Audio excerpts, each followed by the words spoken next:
El ingeniero agrónomo Adrián Bifaretti es el jefe de Departamento de Promoción Interna del IPCBA y se va a referir a las perspectivas del sector cárnico frente a los nuevos escenarios.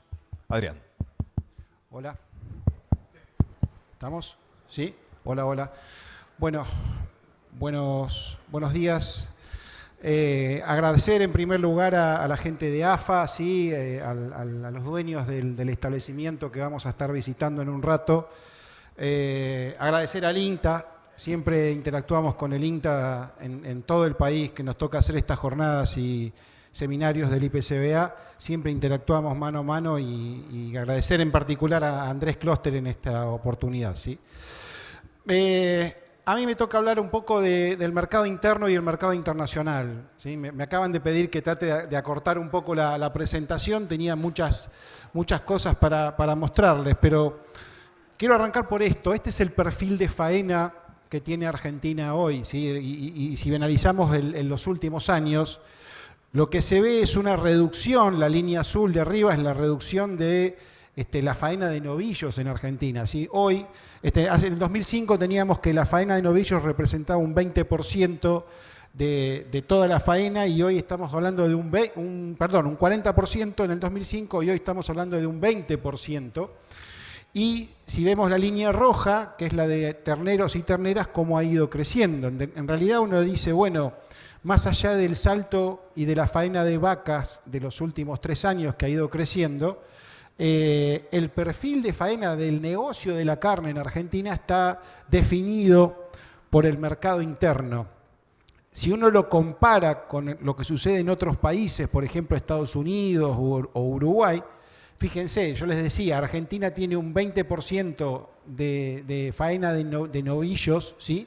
Versus un 52% en el caso de Estados Unidos, un 45% en el caso de Uruguay. Fíjense la diferencia grande que tenemos ahí, lo mismo en el caso de terneros y terneras. Un 27% en el caso de Argentina, un 1,6% en el caso de Estados Unidos y un 0,5% en el caso de Uruguay, ¿sí? Evidentemente nuestro perfil de faena se rige en principio por mercado interno y tenemos una elevada faena de animales livianos, ¿sí? 6 de cada 10 son animales bien livianos.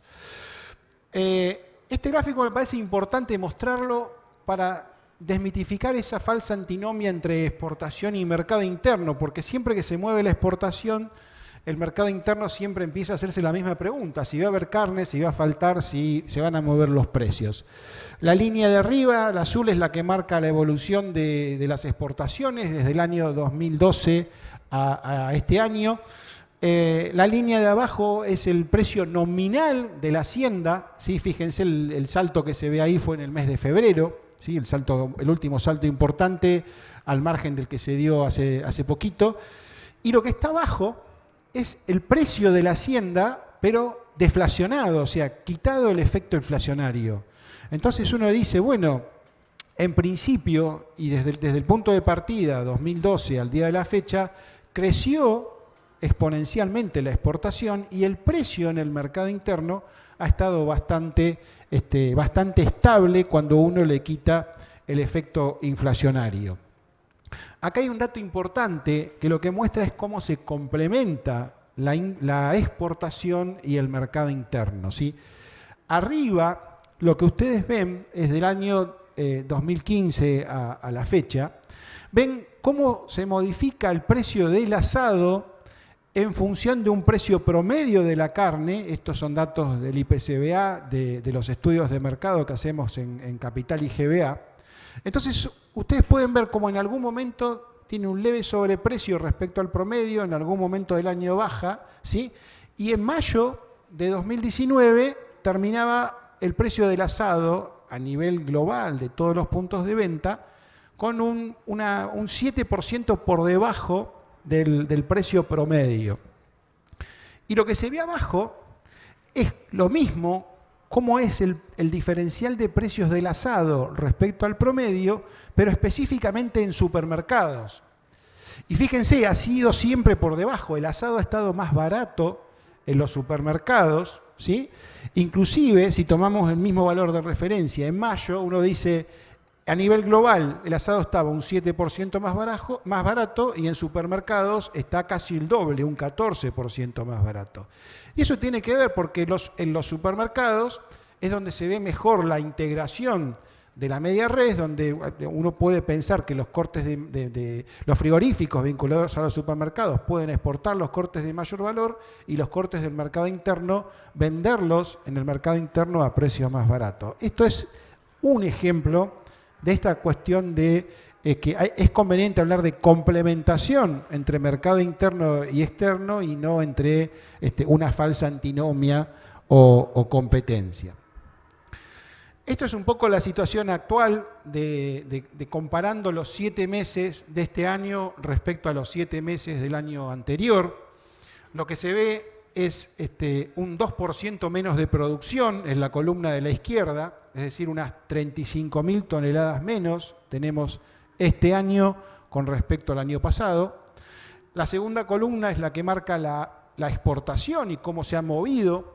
Se está exportando un 44-45% más estos primeros 7 meses respecto al año pasado. Y eso termina redundando en una menor oferta de carne al mercado interno con una baja en el consumo de un 10%, sí, aproximadamente. Ahora, cuando uno analiza el dato de consumo de carne de Argentina, esa caída de consumo está totalmente alineada con la caída general de consumo que se da en nuestra sociedad. Si uno analiza los datos de CAME, de las cámaras minoristas, la caída de demanda de carne fue bastante pareja a la caída de demanda de carne de otros bienes y servicios. Algunos datos de Hacienda, fíjense en faena de vacas, ¿sí? De hembras, estamos hablando de uno de los niveles más altos de los últimos años, bastante parecidos a de cuando se dio la última gran crisis, año 2008 y 2009. Pero yo lo que quiero es, no digo relativizar, pero por lo menos poner en perspectiva esta faena de hembras. Este es un trabajo que hizo CREA, José Lisi, que presentó en la Semana de las Carnes en la Rural.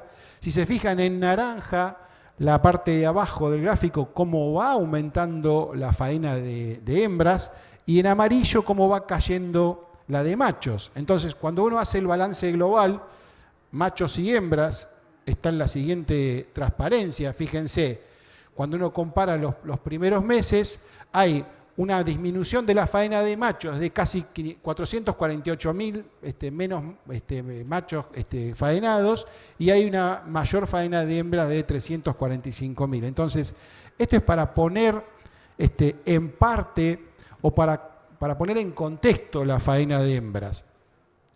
Fíjense las tasas de extracción de hembras, el gráfico de la izquierda, es decir, cuánto se faena de hembras en función del stock de hembras y cuánto se faena de vacas puntualmente en función del stock de vacas.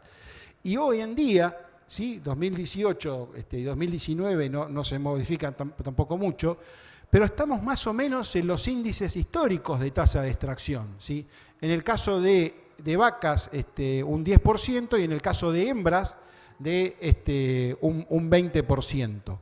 Sí, si miran el gráfico de la derecha que muestra la tasa de extracción de gordos, de machos gordos y novillos, sí ahí estamos teniendo un problema, porque al no haber novillos, como les mostraba al principio, estamos faenando por un nivel que está superando la tasa de extracción histórica. Esto está sacado, son datos del Ministerio de Agroindustria. ¿Sí? En realidad lo que les muestra es la relación entre los precios de vaquillona preñada y los precios de vaca conserva. Tiene que ver con lo que les decía del tema de la faena de vacas, ¿no? La vaca conserva está muy evaluada hoy en día por la demanda de China, fundamentalmente, y no hay tanto interés en vientres. Por tanto, una vaquillona preñada, que en el periodo de análisis ahí, que va del 2009 a la fecha, históricamente equivalía a 2,3 vacas conserva, este año el valor o la equivalencia está muy por debajo de 2. ¿Sí? O sea, eso es lo que les está marcando, por un lado, escaso interés en vientres en estos momentos y mucha valorización de vaca conserva, pensando fundamentalmente en China. El menor interés en vientres se ve también en esta transparencia cuando uno analiza la evolución histórica del 2012 a la fecha de la relación de precios entre terneras y terneros.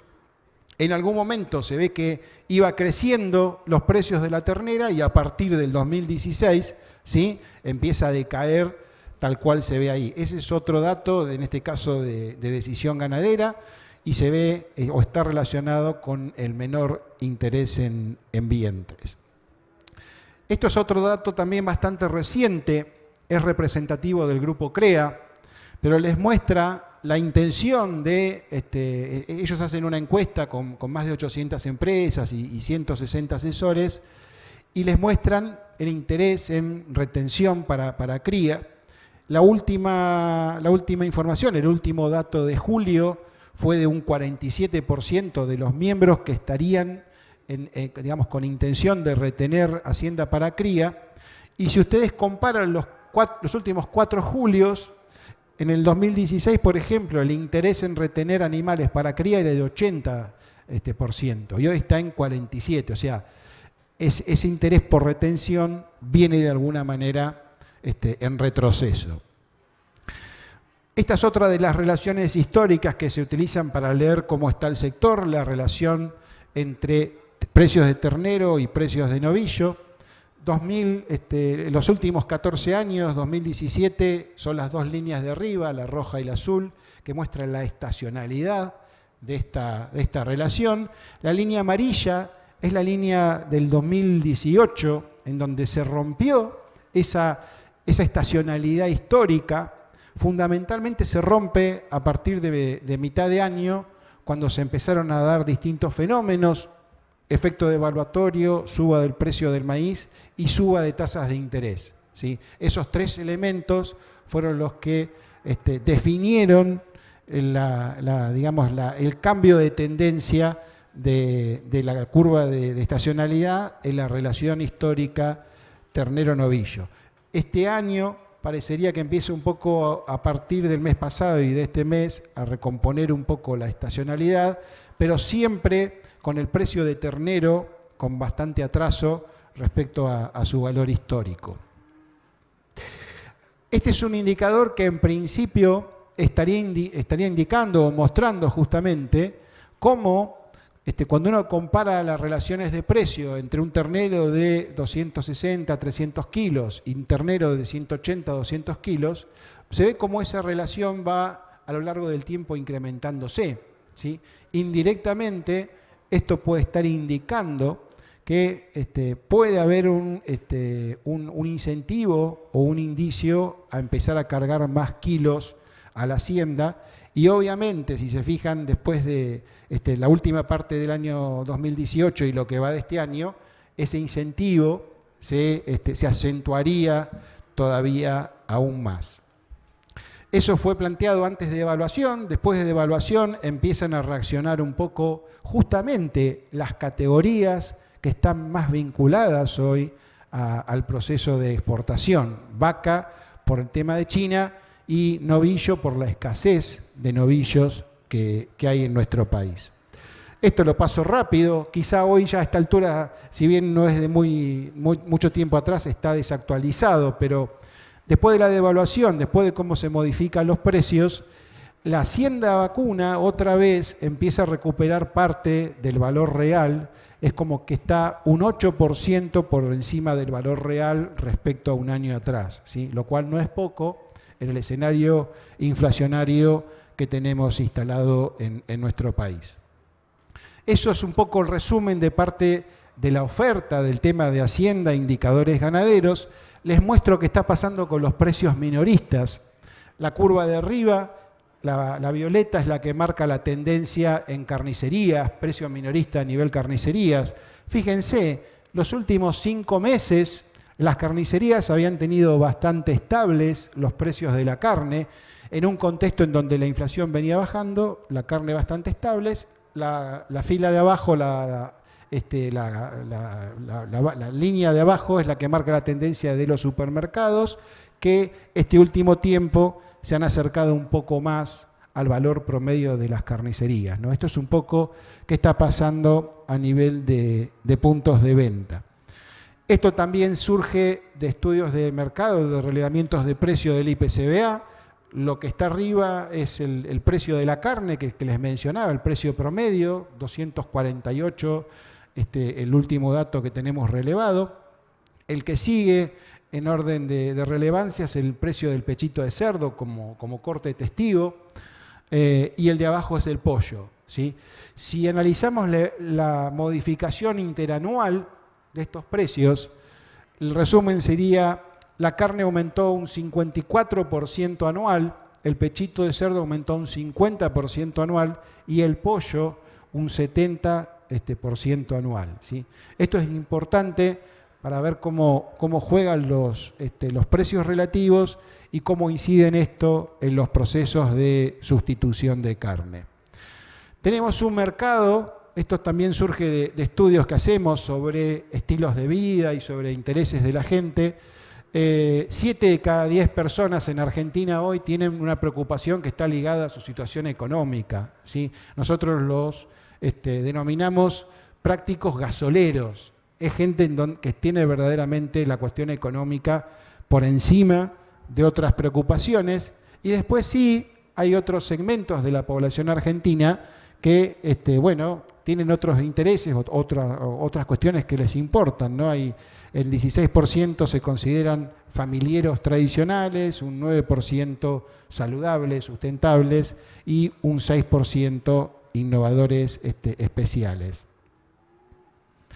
Esto tiene que ver, esos efectos de sustitución de los que yo hablaba y de algunas dificultades de los argentinos con el bolsillo y la compra de carne, van creciendo los productos sustitutos, ¿sí?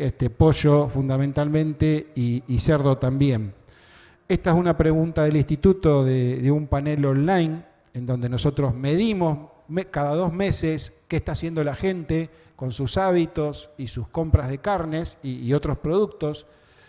Le preguntamos a la gente, ¿qué pasa si encuentra la carne cara? ¿Por qué la sustituye? ¿Sí? ¿Cuál es el alimento que la sustituye? Pollo, aparece la barra a la izquierda arriba, un 40% de las respuestas, es el principal sustituto de la carne. Después viene cerdo, después viene pastas, verduras, en fin, ahí empiezan a aparecer los otros alimentos. Si lo analizamos más desagregado por segmentos, surgen verdaderamente cuestiones muy interesantes. Si lo vemos por edades, nosotros analizamos mucho, estamos abocados en el IPCBA a ver cómo funcionan estas generaciones nuevas de millennials y de centennials, que es como se llaman. Pero fíjense, cuando hablamos del pollo, en la primera fila del cuadro, cuando uno dice, en la edad de 18 a 35 años, un 44% estaría dispuesto a usar el pollo como sustituto, y en la edad de más de 50, solo un 33%. Es decir, a medida que pensamos en las generaciones más jóvenes, existen más posibilidades de que sustituyan pollo a la carne con el pollo, ¿no es cierto? Distinto es con el cerdo. El cerdo es más propio, o el efecto de sustitución en el caso del cerdo es más propio de aquellos que tenemos más de 50 años que en el caso de los más jóvenes. Y a nivel socioeconómico surgen diferencias, ¿sí? El pollo bien típico de los niveles socioeconómicos más bajos y el cerdo más de los niveles socioeconómicos más altos. Y si comparamos Ciudad de Buenos Aires, GBA e interior, también aparecen ahí algunas diferencias más finas que no me voy a detener. Hay una complicación de bolsillo. Este es un dato interesante, un gráfico que uso siempre, que es de Andrés Halle, me parece muy ilustrativo, porque lo que les muestra es el sobreprecio, ¿sí? El porcentaje por encima de las categorías de hacienda livianas respecto al valor promedio del novillo de Liniers. Fíjense, la línea amarilla de arriba del año 2015 al 2017, esa diferencia en precios era de un 18%.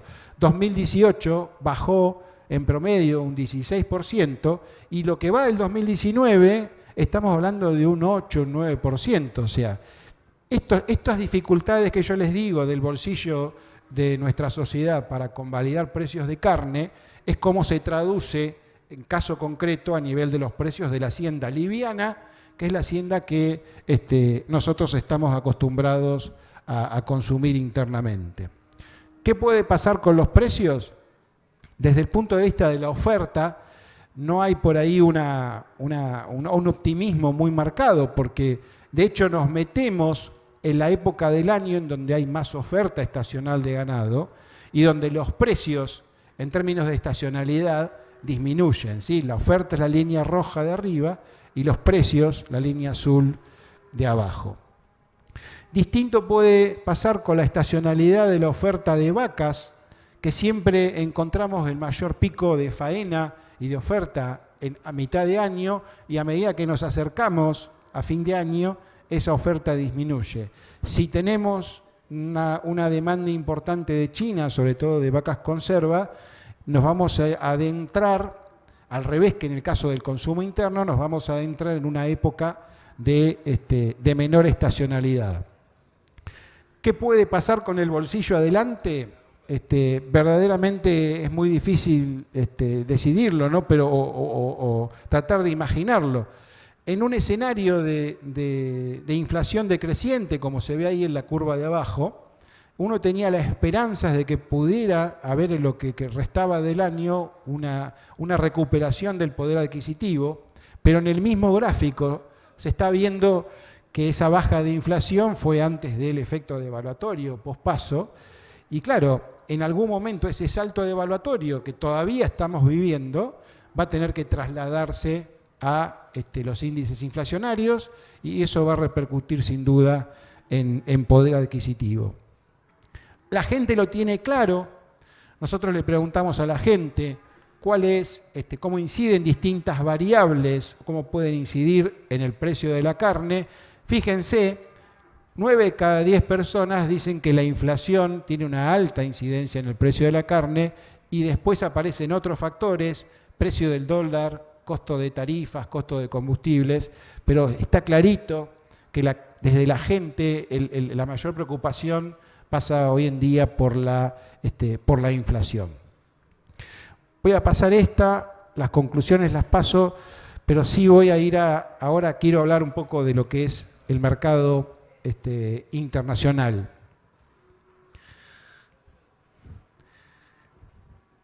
Cuando empieza a funcionar el IPCBA por allá por el 2004, en realidad cuando uno analizaba cómo era la demanda de carne en el mundo, más o menos la mitad se repartía entre países desarrollados y países en vías de desarrollo. Hoy en día, ¿sí?, tenemos un crecimiento muy importante de la demanda de carne en los países en vías de desarrollo, países emergentes. Si ven este gráfico, la línea roja, que arranca abajo muy planchada y después sube de golpe, es la línea que les manda el brutal salto de demanda que pega China como comprador internacional de carne. Los otros compradores, como verán, tienen alternancias entre periodos de más y menos, o inclusive decrecientes, pero China es exponencial el salto que pega en su demanda de carne. Por si eso fuera poco, hace muy poquito tiempo le estalla el problema de la peste porcina, y como dice el título de esta noticia, el Rabobank, que es un banco internacional que se dedica a hacer análisis de sectores agropecuarios a nivel mundial y que tiene generalmente mucho prestigio en lo que previene, dice, ojo, porque este problema no solo va a repercutir en el comercio de cerdo, ¿sí?, de carne de cerdo, sino que va a terminar repercutiendo en el comercio de todas las carnes en general, ¿sí? Tengan en cuenta que en China están el 50% de los cerdos que existen a nivel mundial. Por eso el dimensionamiento que adquiere esta crisis sanitaria. Un poco de estadísticas de nuestro país. Si ven ese gráfico, lo que les indica es cómo Argentina ha ido desde el 2010 a la fecha, por poner un horizonte de tiempo, cómo ha ido incrementando su nivel mensual de exportaciones, ¿sí? Y si tomamos los últimos 2 años, en el 2018 exportábamos a un ritmo de 46.000 toneladas res con hueso, y hoy estamos exportando, en el 2019, por encima de las 57.000 toneladas. Esto es para que entendamos el salto que están pegando nuestras exportaciones de carne. Si ven este gráfico, lo que está abajo en naranja es lo que se exporta a distintos mercados, y lo que está en azul arriba es lo que se va exportando cada vez más a China, ¿sí? Así como yo les mostraba, China crece a nivel internacional, esto se demuestra en distintos países, nosotros no somos la excepción, y fíjense cómo crece protagonismo China en nuestras exportaciones. Esto tiene que ver con el salto en términos de volumen de exportaciones, ¿sí? De los primeros 7 meses respecto a los primeros 7 meses del año pasado, Argentina exporta un 44% más de carne que el año pasado, ¿sí? Esto para que dimensionen un poco, y si ven el primer renglón, China, el salto es superior al 100%, ¿sí? Esta es la importancia de China. 73% de nuestras exportaciones van a parar hoy a China, después vienen Chile, Israel, Alemania, pero fíjense lo que significa hoy en día China para nuestras exportaciones. El instituto viene haciendo acciones de promoción, participa en las ferias internacionales de China, viene haciendo campañas de marketing. Eso que se ve es publicidad en vía pública en edificios importantísimos de China. Esto que se ve son acciones de redes sociales, ¿sí? No solo se está en la feria, sino que se multiplica el mensaje que se quiere pasar para enseñar a cómo se cocina la carne argentina. Si ven el dato de alcance, se habla de casi 5 millones de personas. O sea, esto es para que entiendan un poco y muy brevemente las acciones que está haciendo el IPCBA en China para promocionar la carne. Esto lo voy a pasar, también por cuestiones de tiempo. Esto es muy importante, es el valor del kilo carcasa del novillo argentino respecto a los países del Mercosur. La devaluación lo que ha hecho es bajar brutalmente el valor de nuestro novillo, con lo cual esto en parte demuestra el salto de competitividad de la industria. Yo les decía, a medida que nos acercamos a fin de año, nos acercamos a una fecha con menor oferta estacional de vacas. Históricamente, cuando todos esos resultados de distintos años, la estadística de distintos años muestra que a medida que nos acercamos a fin de año, el nivel de exportaciones no solo se mantiene estable, sino que crece levemente, con lo cual vamos a tener menos oferta de vaca y más demanda de vaca por la presión de China. Esto lo pongo simplemente para decir, no solo abrimos mercados, sino que es importante tener en cuenta que hay algunos mercados que se pueden abrir en la medida que se hagan relativamente bien las cuestiones sanitarias, ¿sí? No descuidemos el manejo sanitario que hacemos de nuestra ganadería, ¿sí? En el caso de Japón fue posible por el reconocimiento del estatus por abajo de la barrera de libre de aftosa sin vacunación. En el caso de Estados Unidos, también Argentina vuelve a este mercado, así como resaltaba la importancia sanitaria recién, resalto la importancia de las negociaciones, ¿sí? Acá creo que hay que seguir peleando por mejores cuotas y mejores accesos de aranceles a distintos países. El dato más paradigmático y más cercano es el acuerdo Unión Europea-Mercosur.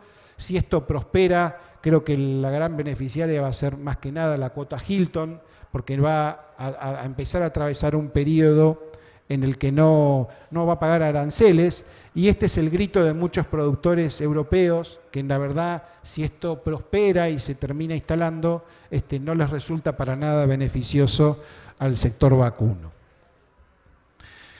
Algunos retos para ir terminando, ¿sí? Y disculpen si voy rápido, pero me vienen apurando. El desafío del veganismo, ¿sí? De esta cuestión que a algunos de ustedes les habrá empezado a hacer ruido, sobre todo a partir de la última rural de Palermo, pero es bueno que les diga que el instituto ya viene trabajando, analizando este fenómeno de hace 3 o 4 años atrás. Pero siempre se vincula esta historia al sufrimiento animal y al deterioro del medio ambiente, acusándola a la ganadería, muchas veces sin fundamentos científicos, ¿no? Supuestamente esta es una solución, ¿sí? La hamburguesa sintética o la carne artificial empezó a aparecer en el horizonte. Fíjense, no son pececitos chiquitos los que están trabajando en esto, ¿no es cierto? Desde Bill Gates, Nestlé, Cargill, el gobierno chino, todos estos están invirtiendo en el desarrollo tecnológico de carne artificial, hamburguesa sintética, carne cultivada, ¿sí? Y de a poco se va metiendo la competencia de este producto en supermercados, ¿sí? En cadenas de hamburgueserías, cada vez con más fuerza. Esto lo saqué hace poco de Marfrig. Marfrig es uno de los principales frigoríficos a nivel mundial. Marfrig va a empezar a producir hamburguesa vegetal en Brasil este año en un convenio con una empresa norteamericana, las va a empezar vendiendo en Brasil y después las va a exportar. O sea, esta cuestión está llegando a competir o a meterse en el negocio de la carne vacuna. Como les decía, el IPCBA está estudiando este fenómeno con estudios de mercado, estamos trabajando con centennials, millennials, les estamos preguntando cómo se están imaginando, qué piensan de estos productos, y ahí aparecen algunas dudas, si llevan químicos o no, si tienen hormonas, qué hay detrás de cada proceso industrial, genera desconfianza, son raros. Bueno, en esto estamos empezando a estudiar esta historia. Hicimos una pregunta en el último monitor online, fíjense, un 21% de la población argentina estaría dispuesta a consumir carne proveniente de este tipo de productos. Y de nuevo, si lo analizamos por edades, los más jóvenes, si el promedio es 21% que están dispuestos, los más jóvenes responden con un 27%. O sea, hay más probabilidades de que estos productos compitan tratando de ganar el segmento de los más jóvenes.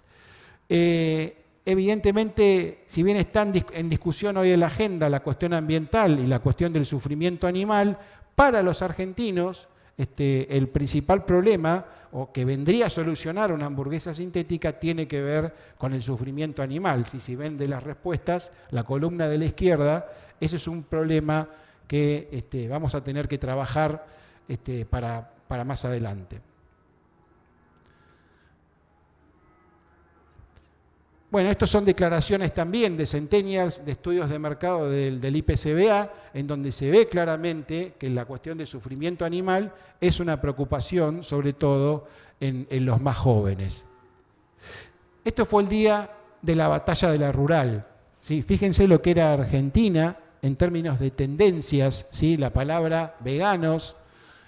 Cuando uno analiza los mapas de tendencias de qué se estaba discutiendo y qué se estaba hablando en Argentina, bueno, estaba prendido fuego y abajo les marca esa línea roja, el día 29 de julio, el tope a las 20 horas. O sea, esto es una situación que llamó mucho la atención.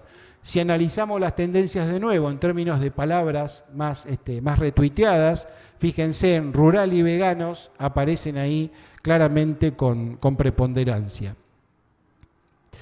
Y estos son datos que hemos relevado con el Instituto en una jornada parecida a esta, ¿sí? En Río Cuarto, hace unos meses, hicimos abajo vean los gráficos de abajo, ¿no? Le preguntábamos a los asistentes si conocían algún vegetariano o vegano en su familia, y un 14% respondió que sí. O sea, es verdaderamente un dato muy grande si uno empieza a pensar que estos segmentos de mercado pueden empezar a tener algunas cuestiones con la carne y dejar de consumirla, ¿sí? Y lo que está arriba es cómo están buscando los argentinos la palabra veganos en Google a lo largo de distintos años, y ahí nos damos cuenta de que esto es una tendencia, no es una moda, es una tendencia que está creciendo, ¿sí? Algunas reflexiones, hoy pasé por alto las del mercado interno, pero el mercado interno complicado por la situación actual de dólar, de inflación. Tenemos, más allá de que hay menos hacienda, se puede en principio decir que está abasteciendo bastante bien mercado interno y mercado internacional. La devaluación obviamente va a favorecer más al mercado o al negocio vinculado al mercado externo que al mercado interno. Era interesante, muy interesante el trabajo que presentó recién el INTA con los márgenes brutos vinculados al novillo de exportación. Y esto que les menciono de empezar a tener en el radar estas cuestiones del veganismo, de los vegetarianos, de los ambientalistas, como dice ahí en la charla, que no nos tomen desprevenidos, ¿no? Desde ese punto de vista, quédense tranquilos que nosotros venimos trabajando hace 3 o 4 años desde el IPCBA y entendemos que vamos a encontrar la salida comunicacional y de estrategias de marketing para trabajar con estos temas que son nuevos para el sector. Muchas gracias por su atención y gracias por haber participado de esta jornada del IPCBA. Muchísimas gracias, Adrián Bifaretti, jefe del Departamento de Promoción Interna del IPCBA.